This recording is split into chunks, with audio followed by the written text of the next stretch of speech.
Subscribe now and press the bell icon. Don't miss an update.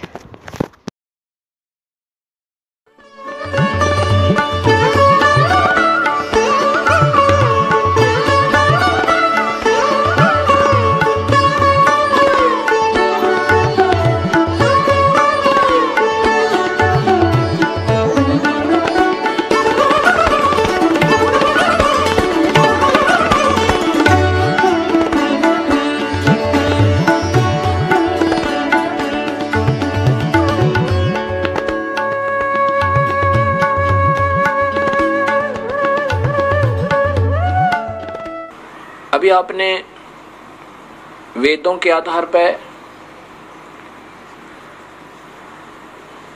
ये देखा और सुना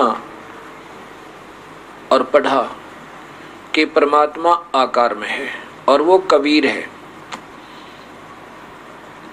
वेदों ने प्रमाण दिया कि वो कबीर असी, सारी सृष्टि का रचनहार वो कबीर देव है। ऐसा ही अब देखिए पवित्र बाइबल में, पवित्र बाइबल में ये देखिएगा, पवित्र बाइबल इसमें सृष्टि रचना और ये प्रकाशित कहां से है ये देखिएगा। यहां से ये देखो, यहां पर पवित्र बाइबल और इंडिया बाइबल लिटरेचर 67 रकबा रोड, किलपक, मद्रास, दूरभाष इतना। इसमें उत्पत्ति ग्रंथ में देखिएगा, ये सृष्टि के 7 दिन, उत्पत्ति विश्व की सृष्टि। आदि में परमेश्वर ने आकाश और पृथ्वी की सृष्टि की, आकाश और पृथ्वी की। यही अथर्ववेद कांड नंबर 1 का अनुवाक नंबर 1 का प्रथम श्लोक बताता है। सबसे पहले परमेश्वर कबीर परमेश्वर ने आकाश वाले शब्द यानी शब्द शक्ति वाले ऊपर के और नीचे के पृथ्वी वाले लोग ब्रह्म और परब्रह्म के रचे। सृष्टि पृथ्वी डोल बेडोल और सुनसान पड़ी थी और गहरे जल के ऊपर अंधियारा था परमेश्वर का आत्मा जल के ऊपर मंडराता था। ये देखिए सृष्टि के 7 दिन, पहला दिन, दूसरा दिन, तीसरा दिन, ये देखिएगा चौथा दिन और फिर 5वां दिन, ये 5वां दिन और नीचे देखो 6ठा दिन। ये 6 दिन में सृष्टि रच के परमात्मा ने यह लिखा कि 6वां दिन, 6ठे दिन में प्रमाण है कि परमात्मा ने मनुष्य को अपना ही रूप बनाया।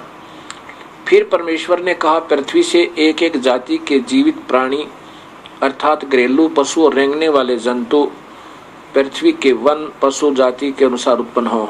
वैसा ही हो गया। सो परमेश्वर ने पृथ्वी के जाति जाति के वन पशुओं को और जाति जाति के घरेलू पशुओं को और जाति जाति की भूमि पर सब रेंगने वाले जंतुओं को बनाया और परमेश्वर ने देखा कि अच्छा है। फिर परमेश्वर ने कहा हम मनुष्य को अपने स्वरूप के अनुसार अपनी समानता में बनाए और वे समुद्र की मछलियों और आकाश के पक्षियों और घरेलू पशुओं और सारी पृथ्वी पर और सब रेंगने वाले जंतुओं पर जो पृथ्वी पर रेंगते हैं अधिकार रखें, यानी ये उनसे स्याना हो, कंट्रोलर हो। तब परमेश्वर ने मनुष्य को अपने स्वरूप के अनुसार उत्पन्न किया, अर्थात मनुष्य जैसा परमेश्वर है।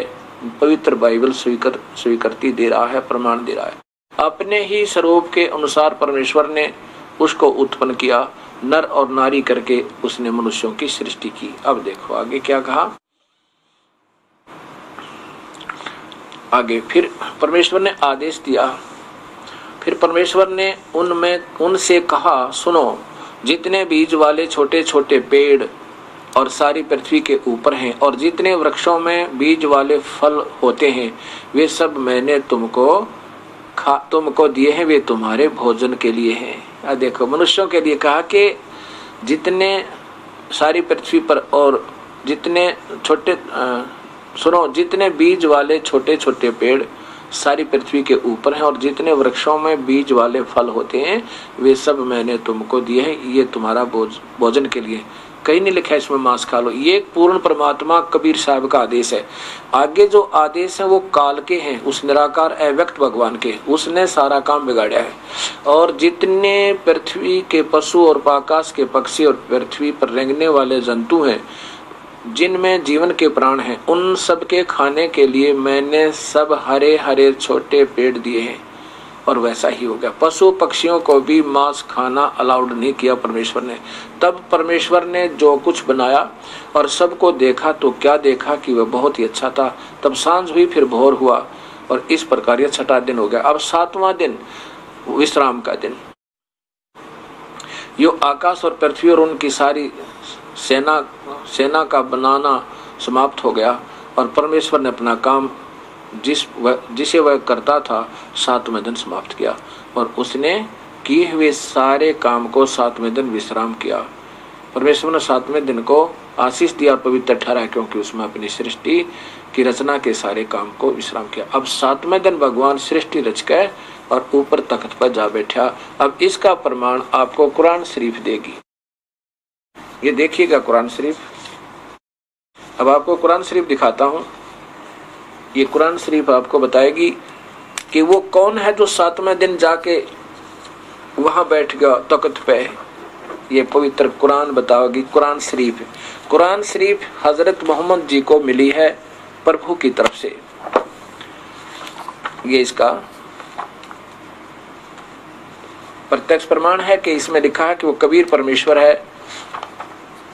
ये देखिएगा, इसमें सीधा कबीर नाम लिखा है। एक नहीं, काफी जगह लिखा है, लेकिन मैं इतना ही दिखाऊंगा जितना हमें आवश्यक है। और कोई ये बहकाने और फुसलाने वाली बात नहीं है। इंटरनेशनल लेवल के ऊपर ये ज्ञान चल रहा है। ये कोई बच्चों का काम नहीं, किसी को वैसे ही अधूरा ज्ञान दे दिया जाए या किसी को बहकाया जा सके। आज सभी एजुकेटेड हैं, पढ़े लिखे हैं, और शास्त्र हिंदी में उपलब्ध हो गए हैं। हर भाषा में तकरीबन इनका ट्रांसलेट हो चुका है। अब कुरान शरीफ देखिए। जालिकल किताबु ला रेब नशल्ला फीही, यह वह इलामी किताब है जिसमें कोई संदेह की गुंजाइश नहीं। कुरान शरीफ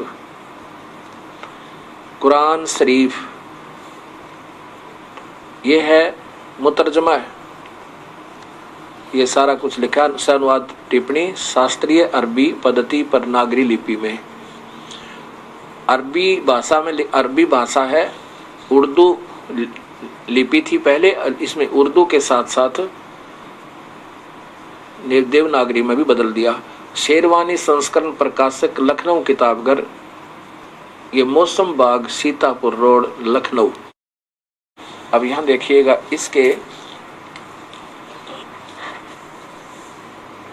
प्रश्न नंबर 605 पे देखिए नीचे। यह है कुरान शरीफ और सूरतुल फुरकानी। ये सूरत फुरकानी 25 प्रश्न नंबर ये 405। हाँ, इसमें नीचे देखिए। फिर ये नीचे है 52वीं आयत। ये 50 ये 51 यहाँ समाप्त होगी। ये 52वीं प्रारंभ हुई। फला तुतियल काफिरिन व जाहिदहुम बिहिर जिहादन कबीरन। ये सीधा कबीर लिखा है। अब इसकी हिंदी देखिएगा। ये यहाँ पर देखो, पैगंबर कौन है? ये हजरत मोहम्मद जी। और इनको आदेश कौन दे रहे हैं? वो अव्यक्त निराकार अल्लाह। तो ए पैगंबर, तुम काफिरों का कहा न मानना और इस कुरान की दलीलों से उनका सामना बड़े जोर से करना। इन कबीर का अर्थ बड़ा कर दिया और जिहाद का अर्थ जोर से करना। अब इसका वास्तव अर्थ क्या बनता है ये दास बताओगा। अब देखो, इसमें कोई निराकार शक्ति किसी व्यक्ति में प्रवेश करके या आकाशवाणी करके ये बोल रही है। और हजरत मोहम्मद जी को कह रही हैं कि हे हजरत मोहम्मद, जो तुझे वो कबीर परमात्मा मिला था जिंदा के रूप में। ये कबीर साहब एक जिंदा रूप बनाकर जाते हैं।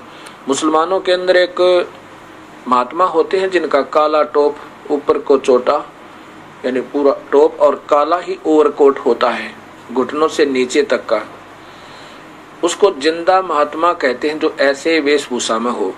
कबीर साहब उस जिंदा के रूप में ही धर्मदास जी को मिले थे, जिंदा रूप बनाकर ही गुरु नानक देव जी को मिले थे, और जिंदा रूप बना करके गरीबदास जी को मिले थे। जिंदा जोगी जगत गुरु वो मालिक मुर्शद पीर, दो दिन झगड़ा मंडा वो पाया नहीं शरीर। और जिंदा के रूप में ये मिलते हैं। ऐसे ही वो जिंदा रूप धारण करके कबीर परमेश्वर हजरत मोहम्मद जी के पास गए थे, इनको सतलोक लेकर गए थे, और इन्होंने अपनी इच्छा से वहां रहने की स्वीकृति नहीं दी थी।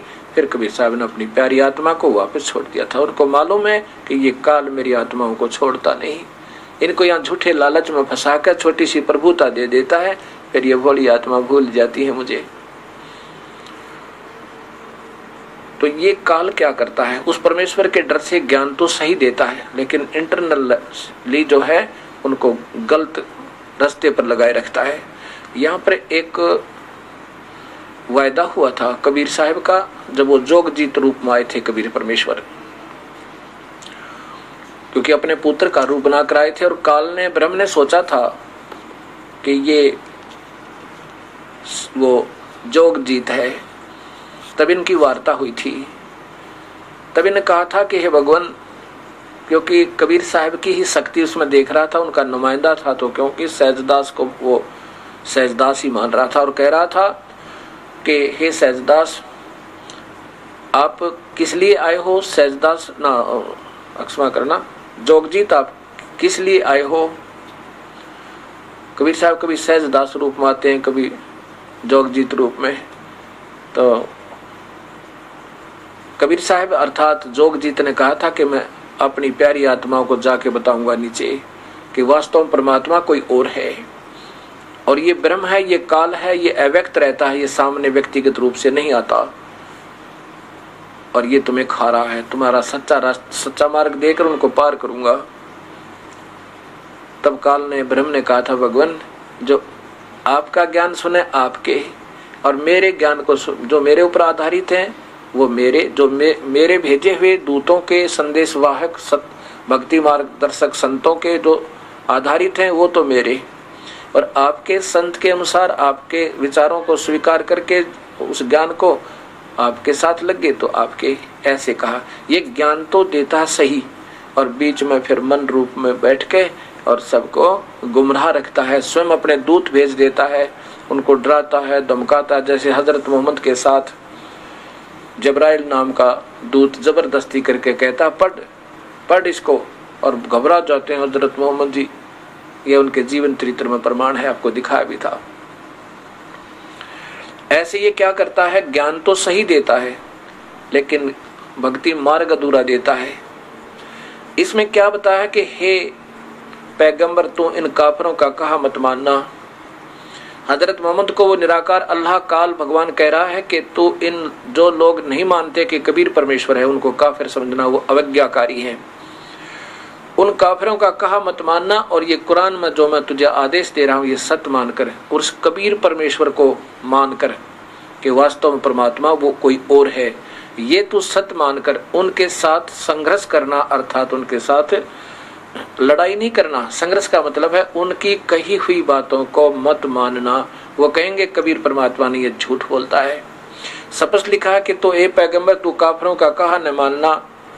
वो कहेंगे ये कबीर परमात्मा नहीं है, और इस कुरान की दलीलों से उनका सामना बड़े जोर से करना। इसके दिखा दिखा के, जैसे आपको वेद दिखाए जाते हैं, श्रीमद् भगवद गीता दिखाई जाती है, मद्भगवत सुधा सागर दिखाई जाती है, शिव पुराण, ब्रह्मा पुराण, श्रीमद् भगवद गीता, देवी भागवत महापुराण दिखाई जाती। कहते ऐसे उनका सामना करना, संघर्ष करना उन दलीलों से दिखा दिखा के। अब फिर देख लीजिए, इसमें कबीर शब्द लिखा है, इन्होंने कबीर को बड़ा लिख देते हैं,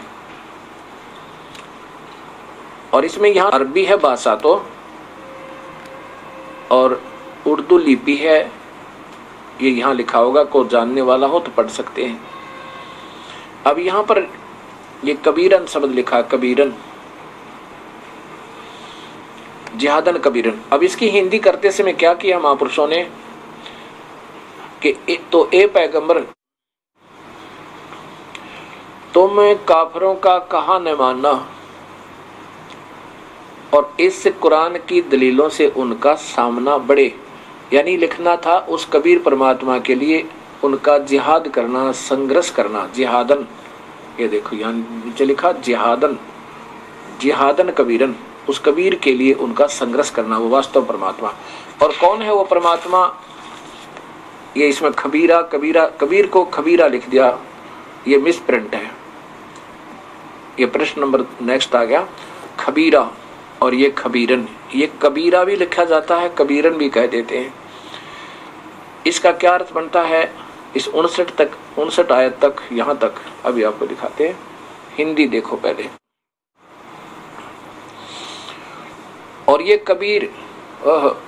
कबीर वही है जिसने 2 दरियाओं को मिला चलाया और मीठा प्यास बुझाने वाला और एक खारी कड़वा, और दोनों में एक आड़ और मजबूत रोक बना दी। और वही है जिसने पानी की बूंद से आदमी को पैदा किया, फिर उसको साहिब नसब यानी किसी को बेटा बेटी ससुराल पत्नी वतनी सारी वो दामाद सारे दे दिए बनाया। और तुम्हारा परवरदिगार हर चीज करने में शक्तिमान है। और काफिर जो नहीं मानते कबीर परमेश्वर है, वो तो अल्लाह के सिवाया ऐसों को पूजते हैं जो उनको नफा पहुंचा सकते हैं, न उनको नफा पहुंचा सकते हैं और न उनको नुकसान पहुंचा सकते हैं। और काफिर तो अपने परवरदिगार से पीठ दिए हुए हैं, मुंह मोड़ रहे हैं उस भगवान तय हैं। और ए पैगंबर, हमने तुमको खुशखबरी सुनाने, ये देखो अब वो अल्लाह काल बोल रहा है, कह रहा है हे पैगंबर, हे हजरत मोहम्मद, हमने तुमको खुशखबरी सुनाने और सिर्फ अजाब से डराने के लिए भेजा है। अब यहाँ कबीर खुद बोल रहा है काल के मैंने तुम्हें इस, क्योंकि एक तो भेजने वाला एक योग हजरत मोहम्मद को कह रहा है और किसके लिए? कोई और परमात्मा है। इन लोगों से कहना कि मैं तुमसे इस अल्लाह के हुक्म पर कुछ मजदूरी नहीं मांगता, हाँ जो चाहे अपने परवरदिगार तक पहुंचने की राह इख्तियार कर ले। और हे पैगंबर उस जिंदा, ये चैतन्य ने स्वयं लिख दिया अपनी सूझबूझते हैं, यहाँ पर है उस जिंदा, जो जिंदा रूप में तुझे परमेश्वर मिले हैं कबीर साहब, उस जिंदा पर भरोसा रखो जो कभी मरने वाला नहीं, और तारीफ से के साथ उसकी पाकी बयान करते रहो। वह और अपने बंदों के गुनाहों से वह काफी खबरदार है। वो सब अपने जितने भी उसके बंदे हैं उनके गुनाहों को, पापों को काट देगा, वो बिल्कुल सब जानता है। जिसने आसमान और जमीन और जो कुछ उनके बीच में है 6 दिन में पैदा किया, फिर तख्त पर जा बिराजा, वह अल्लाह कबीर है। यहाँ बड़ा की जगह कबीर लिख दो। वह अल्लाह बड़ा, वो कबीर है, वो अल्लाह कबीर है जो 6 दिन में सृष्टि रच के 7वें दिन विश्राम किया, जो पवित्र बाइबल बतावे।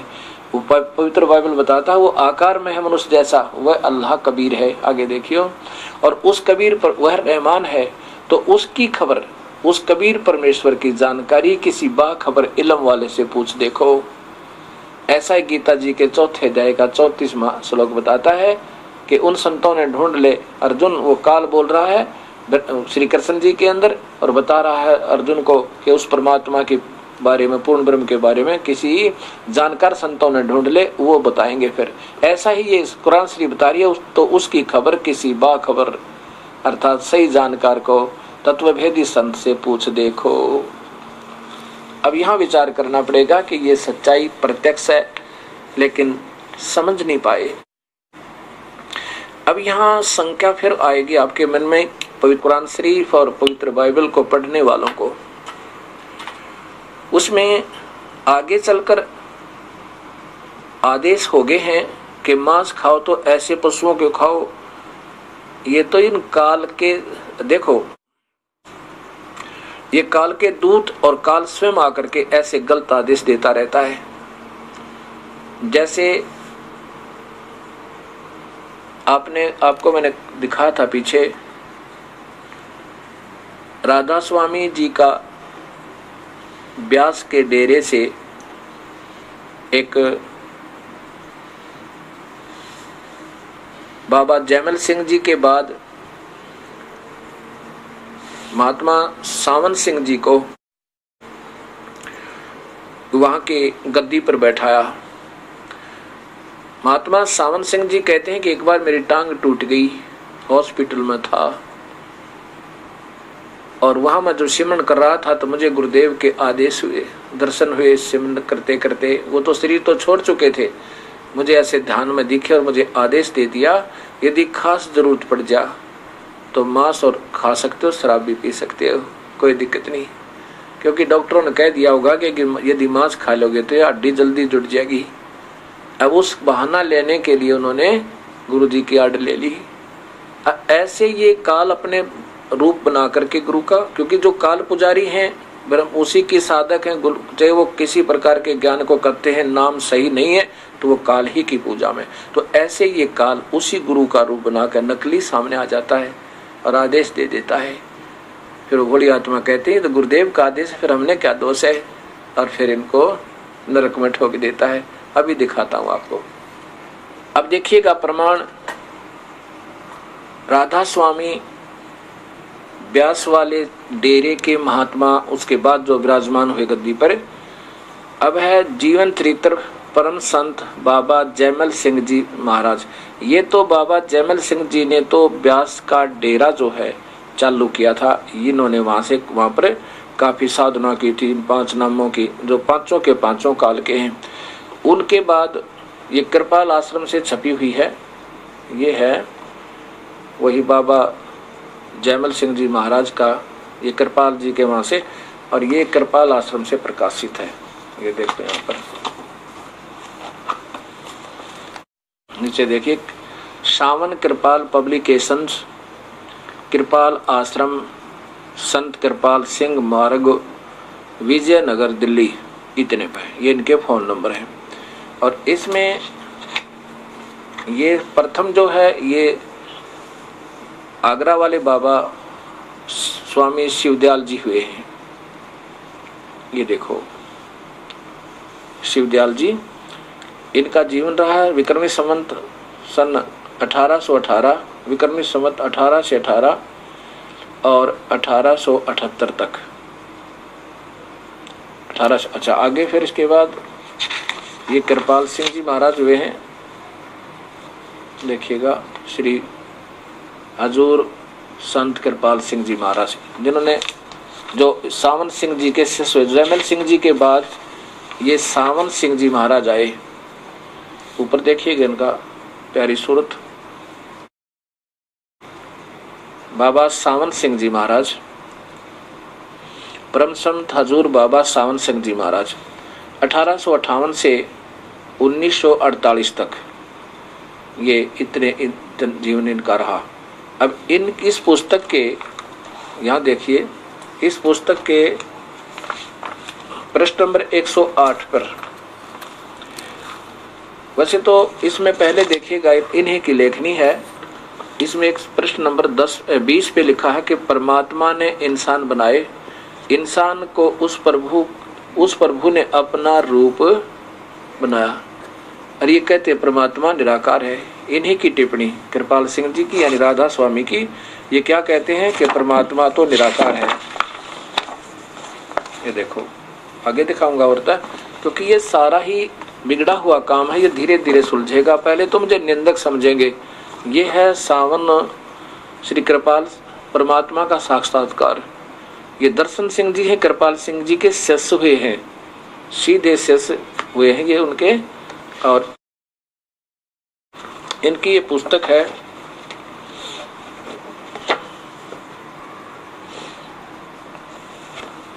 क्या हम परमात्मा का साक्षात्कार कर सकते हैं, संत दर्शन सिंह जी। और यहाँ पर ये देखिएगा 1978 की प्रथम अमेरिका यात्रा के दौरान शिकागो रेडियो से प्रसारित भेंट वार्ता के आधार पर प्रश्न, क्या परमात्मा का साक्षात्कार कर सकते हैं? हाँ, हम इसी जीवन में प्रभु का साक्षात्कार कर सकते हैं। देखिए नीचे, ज्यादा ना बता के, परमात्मा जब व्यक्त हुआ, व्यक्त माने आकार में आया, यानी व्यक्तिगत रूप से प्रकट हुआ मनुष्य रूप में, फिर इजहारे में आया, उसने दो रूप बना लिए, परमात्मा का प्रकाश और मंडलों का रहा। कहते अब वो प्रकाश आकार में नहीं रहा, वो तब ये दो रूप हो गया।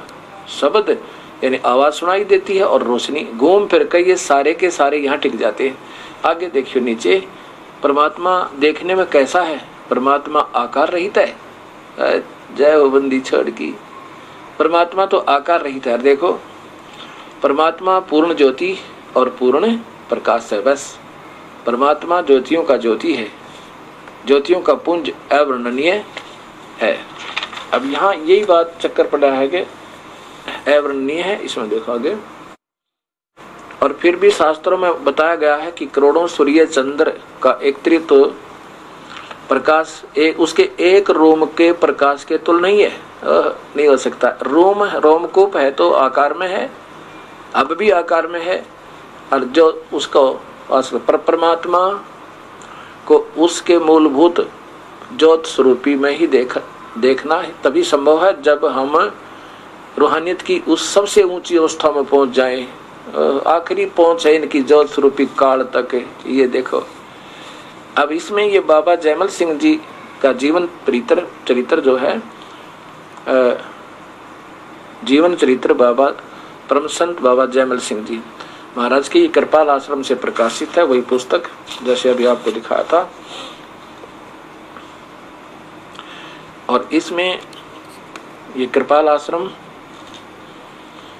सावन कृपाल पब्लिकेशंस, कृपाल आश्रम, संत कृपाल सिंह मार्ग, विजयनगर, दिल्ली।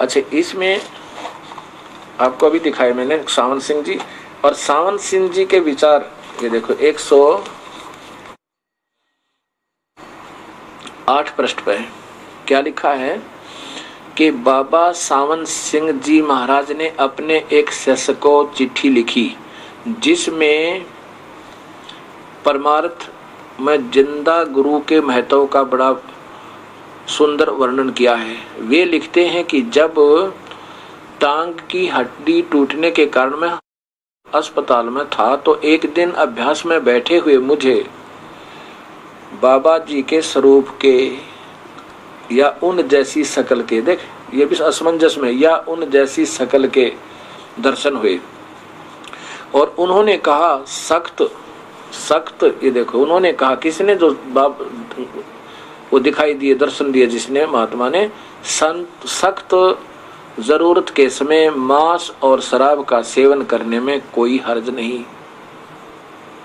फिर देखिए जो दर्शन दिए ना, जिसने आकर अभ्यास में दर्शन दिए गुरु जी ने, इसने जयमल सिंह जी ने, सख्त, सावन सिंह जी कह रहे हैं सख्त जरूरत के समय मांस और शराब सेवन करने में कोई हर्ज नहीं, लेकिन जब मैंने 5 नाम का सुमरण किया तो वह स्वरूप उठकर चला गया। अब चूंकि मैंने बाबा जी को जिंदा साक्षात देखा था और उनका रंग रूप मेरे नैनों में बसा हुआ है, इसलिए मैंने धोखा नहीं खाया। कदे कोई सोचे मैं वैसे ही कह रहा हूँ। अब ये बात समझनी भक्त आत्मा, ये दास आपको यही बताना चाहता है कि ये संत जो है ऐसे ये काल इन सब को नचा रहा है, चाहे वो किसी भी मजहब की या पंथ की परंपरा में बंधे हुए हैं, इन सब का यो ऐसे ही चक्कर कटा रहा है। अब आपको दिखाता हूं कि पवित्र बाइबल में आगे प्रमाण है कि प्रभु ने सबसे पहले आदम रचा, आदम की हड्डी निकाल उसकी पत्नी बना दी, दोनों को एक वाटिका में छोड़ दिया और उसमें कहा कि तुम इस बीच में लगे हुए जीवन के वृक्षों के फल मत खाना, तुम खा लोगे तो मर जाओगे। ये आदेश यहाँ से इस काल भगवान के प्रारंभ हो गए, निरंजन के, जो व्यक्त नहीं आता, जो अव्यक्त रहता है, प्रत्यक्ष सामने नहीं आता, और आता है तो किसी अपना अन्य रूप बनाकर, जैसे फरिश्तों को भेज देता है। अब यहाँ पर इस काल के आदेश हो गए। काल ने बहका दिया, कह दिया कि तुम बीच वाले ये फल मत खाना, तुम खा लोगे तो मर जाओगे। एक दिन कहते हैं सर्प आया और सर्प ने हव्वा से कहा कि तुम ये बीच वाले फलों को, वृक्षों के फल क्यों नहीं खा रहे हो। हव्वा ने बताया, आदम की पत्नी ने बताया कि हमें प्रभु ने मना किया है, ईश्वर ने हमें मना किया है, यदि तुम बीच वाले फलों, वृक्षों के फल खा लोगे तो मर जाओगे। सर्प ने कहा, बहका दिया तुम्हारे को भगवान ने, और भगवान नहीं जानती, इसके खाने से बताऊं क्या होगा। सर्प बता रहा है, सर्प को तो ज्ञान है, ये काल जो है ये सबको नाच नचा रहा है। सर्प कह रहा है कि मैं जो है ये बताऊं भगवान ईश्वर तुम्हें क्यों नहीं बीच वाले वृक्षों के फल खाने देता, कि यदि तुम ये फल खा लोगे तो तुम्हारी आंखें खुल जाएंगी और तुमने भले बुरे का ज्ञान हो जाएगा। और प्रभु नहीं चाहता कि ये मनुष्य मेरे जैसा हो जावे, कहीं मेरे मार्ग में बाधक पड़ जावे। राजनीति ये काल है, ये ब्रह्म है, ये क्षर पुरुष है, ये सबको नचारा। अब देखियो, तो उन्होंने क्या किया, वो खा लिया। उन्होंने वो बीच वाले फल, उसकी पत्नी ने, हव्वा ने कहा अपने पति आदम से कि हम ये बीच वाले फल खाते हैं और हमें दिखाई देने लग जाएगा, अच्छे भले बुरे का ज्ञान हो जाएगा। तो तब परमेश्वर, वो भगवान आया और कहा कि तुम, तब उन्होंने दिखने लग गया कि उन दोनों ने जो फल खा लिया, बीच वाले जो वृक्ष थे उनके, जिसको मना किया था भगवान ने ये नहीं खाना, तो उनको अपने आप को पता लग गया तुम तो निवस्त्र हो, और शर्म आने लगी। ऊपर से कहते हैं आकाशवाणी हुई भगवान की कि तुम कहाँ हो हव्वा और आदम। तब वो दोनों अपने पर्दों के ऊपर उस अंजीर के पत्तों से अपने गुप्तांगों को छुपा के और छुप गए वृक्षों की आड़ में, और वहां से बोले कि हम यहाँ छुपे हुए हैं तेरे डर से, शर्म के मारे हम यहाँ छुपे हुए हैं। तो प्रभु ने कहा कि क्या तुमने वो बीच वाले फलों, वृक्षों वाले फलों के को खा लिया, बीच वाले पेड़ों के फलों को खा लिया जो मैंने मना किया था। हाँ जी, हमने वो खा लिया। किसने बताया तुमने? कि सर्प ने मेरी पत्नी को बहका दिया, आदम बोला, और उसके कहने से मैंने और दोनों ने खा लिया, हमारे से गलती होगी। तब अब देखिए, अब यहाँ से काल इनको गुमराह रखा है, अपने पिता अपने पुत्रों को भी नहीं बताने देता ये सही मार्ग।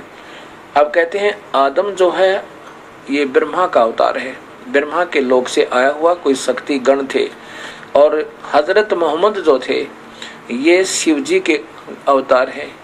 हिंदू और मुसलमान दोनों लड़े, वो कहे हमारा शिव जी तगड़ा, मुसलमान के हमारे हजरत मोहम्मद तगड़े, और ये दोनों ही शक्ति शिव जी की ही लोक से एक शक्ति आई थी, एक शक्ति युक्त हंस आत्मा आए थे, और वो मुसलमान लोग भी इसी को निराकार मान के, साकार मान के इन्हीं तक की पूजाएं कर रहे हैं, और दोनों आपस में लड़ रहे हैं। ये हमारी अनजानपना, क्योंकि हमें शास्त्रों का सही ज्ञान नहीं हुआ। अब यहाँ देखिए, अब ज्यादा ना सुनाकर आपके थोड़ा सा दिखाता हूँ, ये देख लो। इसके बाद फिर ये कुरान शरीफ आपको सुलझेगी। ये वही पवित्र बाइबल, और ये आपके सामने है।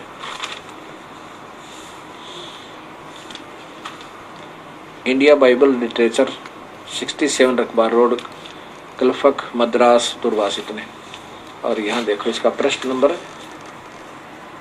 ये तो चल ही रहा था पहले, इसके बाद यहाँ तुरंत ही बात देखना। ये प्रश्न नंबर ऊपर देखिएगा, इसका 3 पे, हव्वा की सृष्टि। परमेश्वर ने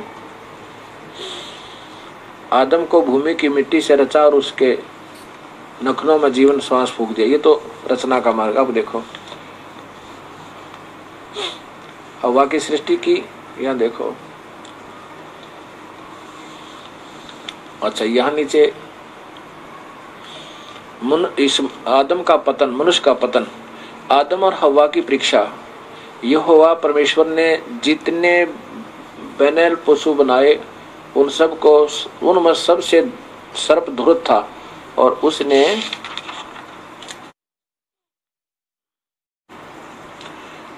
स्त्री से कहा, हवा से कहा, क्या सच है कि परमेश्वर ने कहा कि तुम उस उद्यान के किसी वृक्ष का फल ना खाना?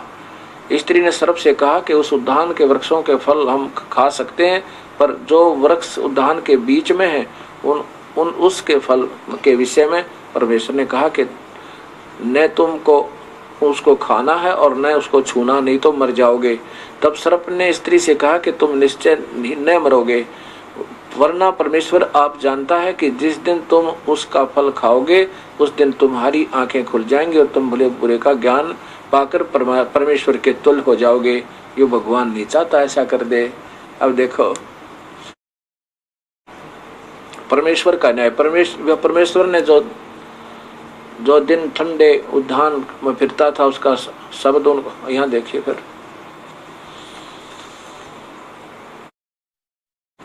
जो परमेश्वर ने सर्प से कहा, तूने जो ये कहा कि इसलिए तू, हाँ या ऊपर देखो, परमेश्वर ने पुकारा, आदम से पूछा तुम कहाँ हो?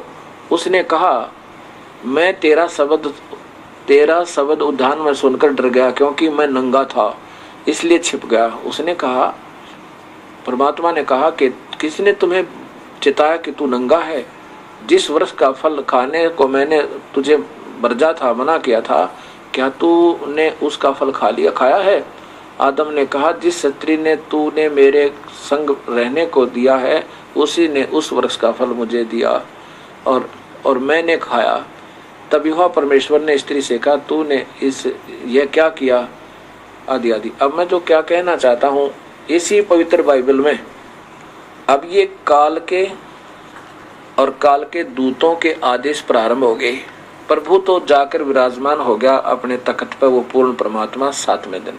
इसी प्रकार ये कुरान शरीफ बताती है कि वो वास्तव में कबीर परमेश्वर है और वही 7वें दिन जाके वहां सृष्टि रच के विराजमान हो गया।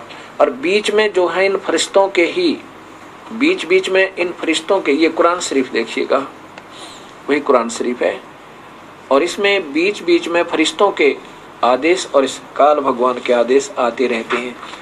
और ये काल स्वयं तो आता नहीं, किसी के अंदर प्रवेश करके बोलता रहता है। जैसे आजकल एक दिव्य ज्योति अर्थात ब्रह्म कुमारी नाम से माउंट आबू के अंदर एक वही काल का ही एक पंथ और प्रारंभ हो रहा है, निराकार अल्लाह का। वहां पर ऐसा ही है कि जैसे 2-3 बहन बैठ जाती हैं और उन कुछ देर के बाद वो अचेत हो जाती है, उनकी सुध बुध खो जाती है और फिर थोड़ी सी देर में वो होश में आती है, उनकी आवाज़ बदल जाती है, उनके बोलने का तरीका बदल जाता है। तो वो जो आदेश देते हैं उनको नोट कर दिया जाता है, टेप से, रिकॉर्डरों से, फिर बाद में लिख लिया जाता है। ऐसे धीरे धीरे ये एक पंथ बन जाएगा जैसे मुसलमान धर्म बना था। और वो समय समय पर ये काल अपने आदेश चेंज करता रहता है और फिर थोड़े से दिन में इनको ऐसे ही अपना एक ग्रुप बन जाएगा, एक मजहब का रूप धारण हो जाएगा और निराकार तक ही सब सीमित हैं। अब इसमें कुरान शरीफ में, चारों कुरानों में ऐसे ही ब्रह्म बोल रहा है और साथ में कुरान शरीफ में कुछ उसके फरिश्ते भी बोलते रहते हैं। ऐसा भी प्रमाण दिखाता हूं। पवित्र बाइबल का 60% अंश चारों कुरानों में है पवित्र बाइबल से, क्योंकि सबसे पहले आदम से ही ये परंपरा चली, फिर उसी में अब्राहिम जी हुए, हजरत अब्राहिम के बाद ईसा जी हुए और भी कई आए, इसमें हजरत ईसा जी हुए, ईसा जी के बाद फिर ये हजरत मोहम्मद जी हुए। इन सब का मिलता जुलता है। ये देखिए पवित्र कुरान में उसी पवित्र बाइबल का फिर थोड़ा सा अंश है। ये है कुरान अनुवाद है सूरतल बफरती 2 का। प्रश्न नंबर 33 है। ये कुरान है, वही पर देखिए कुरान शरीफ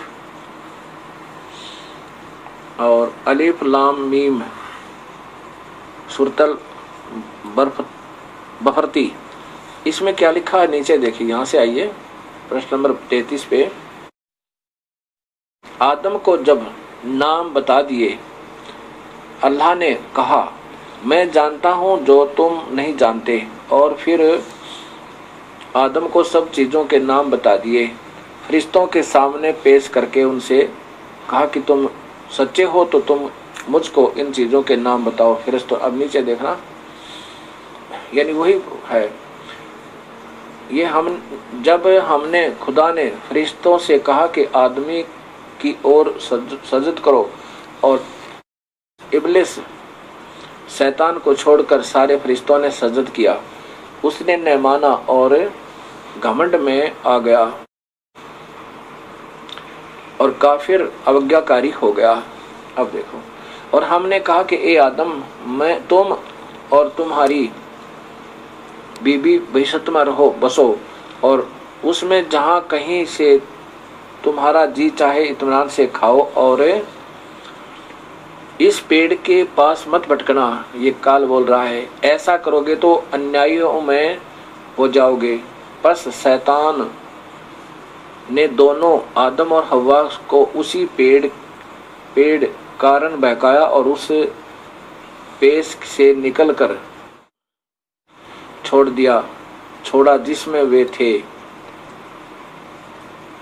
हमने हुक्म दिया कि तुम उतर जाओ, और बाद लोगों को के दुश्मन रहेंगे। फिर आदम ने, या देखो, अपने पालनकर्ता की कुछ बातें प्राप्त की तो अल्लाह ने उसकी तौबा मान ली। बेशक वह बार बार क्षमा करने वाला बेहद मेहरबान है। और हमने हुक्म दिया कि तुम अब यहाँ से उतर जाओ, और फिर अगर मेरी तरफ से तुम लोगों के पास कोई हिदायत पहुंचे तो मेरी हिदायत की पैरवी करेंगे। उन पर न तो डर होगा और न वो दुखी होंगे। अब ये काल बोल रहा है, जगह जगह पर इस काल ने ऐसे ही काफी आदेश दिए। अभी आपको दिखाता हूं।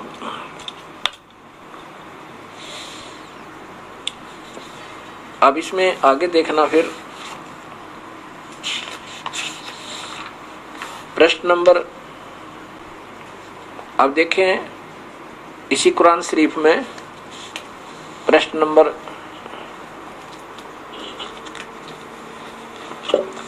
ये देखिएगा यहाँ पे, ये कुरान शरीफ और ये सूरह है ताहा 20, और इसमें प्रश्न नंबर सूरह ताहा 20 523 पे नीचे देखो, ये ज्योत स्वरूपी काल भगवान, ये देखिए यहाँ से,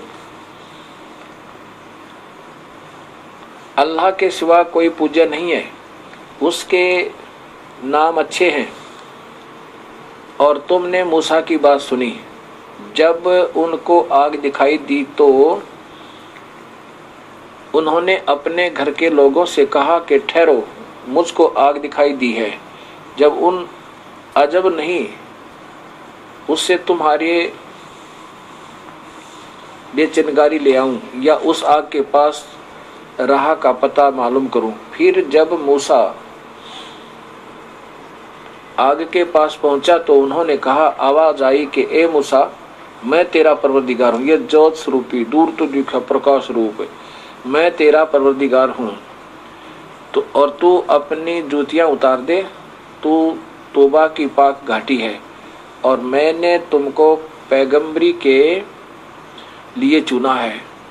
अब देखो, काल कह रहा कि मैंने तुझे पैगंबर बना के भेजा, वो अग्नि रूप ज्योत स्वरूपी, जो अग्नि दिखाई दी थी। तो जो कुछ आज्ञा होती है उसको सुनो, बेशक मैं ही अल्लाह हूँ,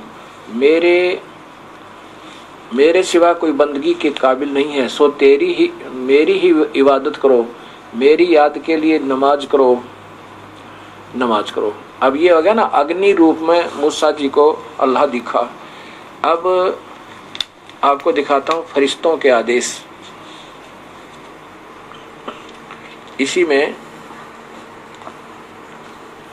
फरिश्तों के आदेश देखो 519 पे। ये कहते हैं कि हम तो परवरदिगार के भेजे हुए आते हैं इस काल के। ये देखो इसी कुरान शरीफ पे प्रश्न नंबर 519 पे देखिएगा। हम फरिश्ते तो, अब कभी तो फरिश्ते आदेश देते हैं, कभी ये काल आदेश देता है। ये 519 पृष्ठ है और यहाँ नीचे देखिएगा, हम फरिश्ते तुम्हारे पालनकर्ता के बिना हुक्म नहीं आते। जो कुछ हमारे आगे होने वाला है, जो कुछ हमारे पहले हो चुका है, जो कुछ इन दोनों के बीच में है, सब उसी के हुक्म से है। तेरा परवरदिगार भूलने वाला नहीं है। आसमानों और जमीन का और जो कुछ भी आसमानों के बीच है उनका परवरदिगार है। तो उसकी इबादत करो, उसी की बंदगी पर जमे रहो और तुम्हारा भला तुम्हारी जान है, अल्लाह जैसा कोई और है। अब यहाँ पर ये फरिश्ते बोल रहे हैं और वो काल भगवान आकर के इनको आदेश दे गया। अब देखो कैसे राहत देते हैं बीच बीच में, जैसे अपने अभी राधा स्वामी की वो कथा सुनी कि बीच में शराब का आदेश हो गया, वो काल ही दे जाता है मांस और शराब का। अब ये सारा काम बिगड़ जाएगा। इस पुस्तकों को पढ़ पढ़ कर ये सब मांस और शराब खाना प्रारंभ कर देंगे। थोड़ी बहुत जो भक्तात्मा थी, भक्तिपना, वो भी समाप्त हो जाएगा। अब देखो आगे क्या कहते हैं, रोजों के अंदर। अब रोजे क्या होते हैं, 30 दिन लगातार ये सुबह से लेकर शाम तक कुछ खाना नहीं खाते मुसलमान भाई, और फिर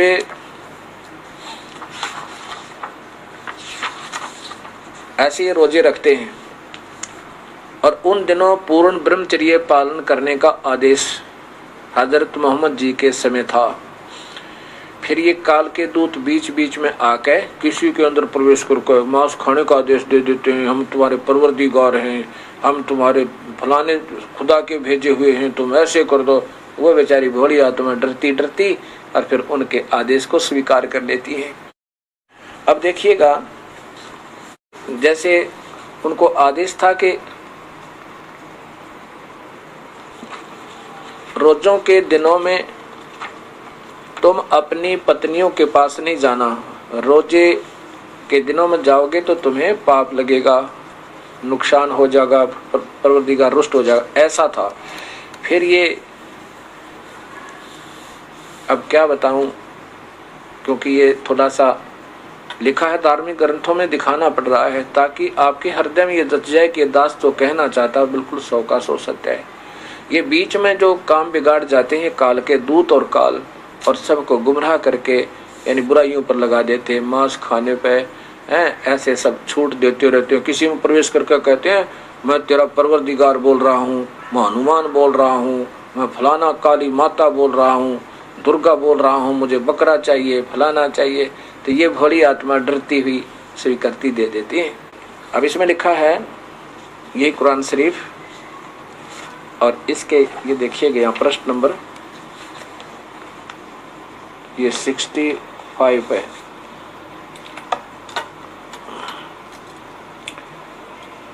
सूरत बफरती 2:65 पे थोड़ा सा अंश दिखाऊंगा। लो,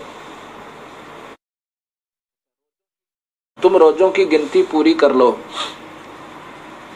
और इसलिए तुम अल्लाह की बड़ाई बयान करो कि उसने तुमको सच्ची राह दी है और ताकि तुम उसका एहसान मानो।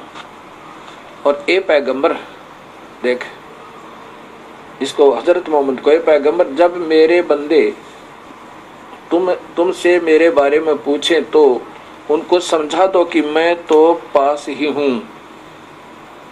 जब भी कोई मुझे पुकारता है तो मैं पुकारने वाले की प्रार्थना को कबूल कर लेता हूँ और चाहिए कि मेरा हुक्म माने, मुझ पर ईमान लावें ताकि वह नेक राह पर रहें। मुसलमानों, रोजों की रातों में अपनी बीवियों के पास जाना तुम्हारे लिए जायज कर दिया गया है। अब छूट दे दी। किसी में प्रवेश करके ये फरिश्ते बोल जाते हैं वह तुम्हारी पोशाक है और तुम उनकी पोशाक हो। अल्लाह ने जाना तुम अपने, फरिश्ते बोल रहे हैं, अल्लाह ने जाना तुम अपनी बीवियों से खिनायत करते थे, चोरी चोरी उनके पास जाने से अपनी दीन नुकसान करते थे, तो उसने तुम पर दया कर दी, तेरे की दृष्टि की है और तुम्हारे अपराध दरगुजर किए हैं। बस अब रोजों की रात में किसके वक्त उनके साथ मिलो और तो नतीजा अल्लाह ने तुम्हारे लिए ठहराया है, यानी औलाद उसकी चाहना करो और खाओ पियो यहाँ तक कि रात की काली धारी से सुबह की सफेदी धारी तक तुमको साफ दिखाई देने लगे। फिर रात आने तक रोजा पूरा करो, यानी सुबह से लेकर शाम तक रोजा पूरा करो। अब बताओ, और फिर तुम उनके पास भी नहीं फटकना, उसके ऐसा लिखा है। बताओ, अब ये इस प्रकार के ये सभी शास्त्रों में अपने आप इस काल ने त्रुटियां पैदा करवा दी। हजरत मोहम्मद जी को आदेश दे दिया कि ए पैगंबर कि ये तेरे बंदे जो हैं, अब क्या बताऊं, बार बार अच्छा भी नहीं लगता। अब कहने का भाव ये है कि तुम चोरी चोरी ये गलतियां करते थे। पहले तो पाबंदी थी कि रोजे करो, तब अपना ब्रह्मचर्य का पालन करो, फिर छुट्टी दे दी, अब कोई बात ना है। तो ये जो छूट है, ऐसे फिर आगे छूट दे दी। परमात्मा तो 7 दिन में 6 दिन सृष्टि रच गए और इनको दे के इस काल को जो भी इसको देना था और वापस अपने तख्त पर जा बैठा। अब ये काल नचा रहा सबको। ये काल का फिर जाल देखियो, पवित्र बाइबल में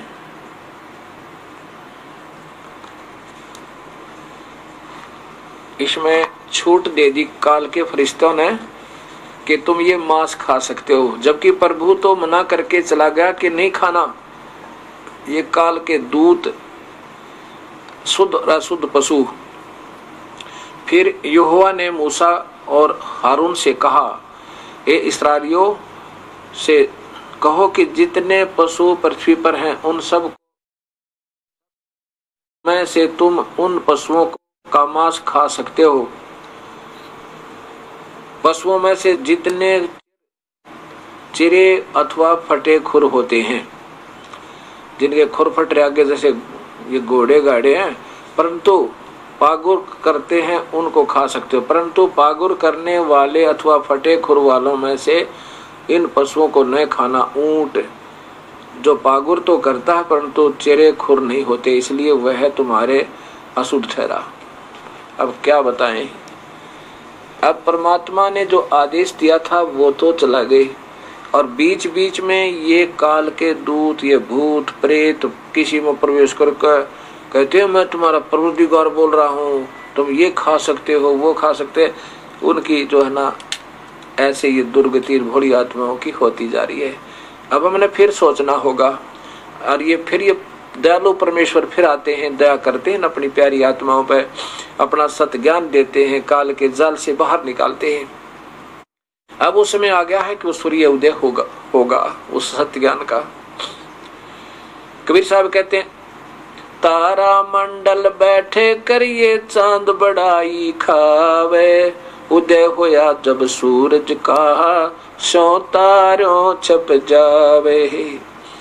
जब ये सत्य ज्ञान रूपी सूर्य उदय होगा, उस समय ये सभी जो ज्ञान थे, ठीक है वो अपने लेवल के ब्रह्म तक का ज्ञान था, ये सब छिप जाएगा। ऐसे हो जाएगा जैसे सूर्य उदय होने पर चंद्रमा और तारे देखने से ही नजर आते हैं, देखने से भी ढंग से नजर नहीं आते हैं। और ज्ञान सब ज्ञानड़ी, कबीर ज्ञान सो ज्ञाने, जैसे गोला तोप कहा करता चले मैदानी। और ज्ञान जो अभी तक हमने सुने थे, वो जितने भी आपने शास्त्र अपने अपने संतों ने अपने हिसाब से बनाए हुए जो शास्त्रों की आड़ लेकर, ये तो ज्ञानड़ी बताई, अर्थात अधूरे इनकम्प्लीट नॉलेज। और कबीर पूर्ण परमात्मा का जो ज्ञान है वो ज्ञान सो ज्ञान। और जैसे घोड़ा तोब का फिर करता चला मैदान। अब ये मैदान होता चला जाएगा,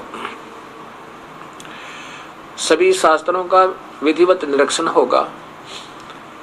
और अब ये आपको ज्ञान हो गया कि परमात्मा सशरीर है, आकार में है। और वो कौन है? वो कबीर है। ये तो शास्त्रों ने बता दिया, कुरान शरीफ बतावे, बाइबल बतावे, क्योंकि बाइबल और कुरान में दोनों का मिलकर ये प्रमाण हो गया परमात्मा कबीर है और वो सशरीर है, मनुष्य जैसा है। वेद बताते हैं वो कबीर परमेश्वर है।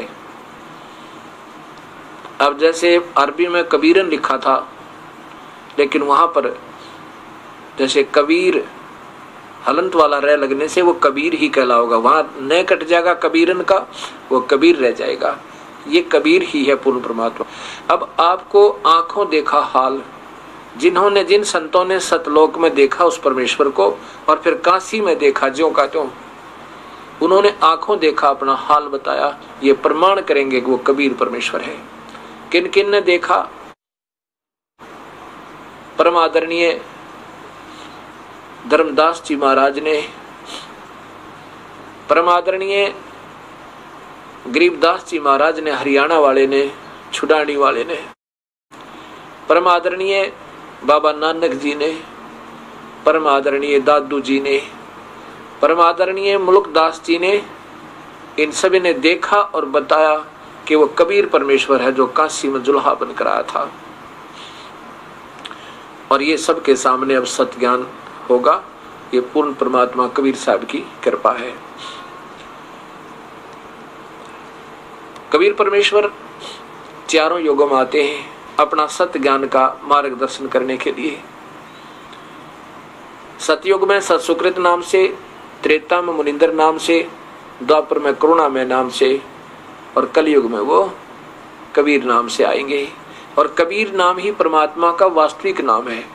और इस नाम को, इसको ही लेकर के ये कबीर में आए हैं, आते हैं, मतलब आते हैं। पहले तो आए हैं, अब आते हैं, क्योंकि कबीर नाम से वो कलयुग में आए हैं। काशी में जुल्हे का रोल किया, कमल के फूल के ऊपर एक बालक का रूप धारण किया।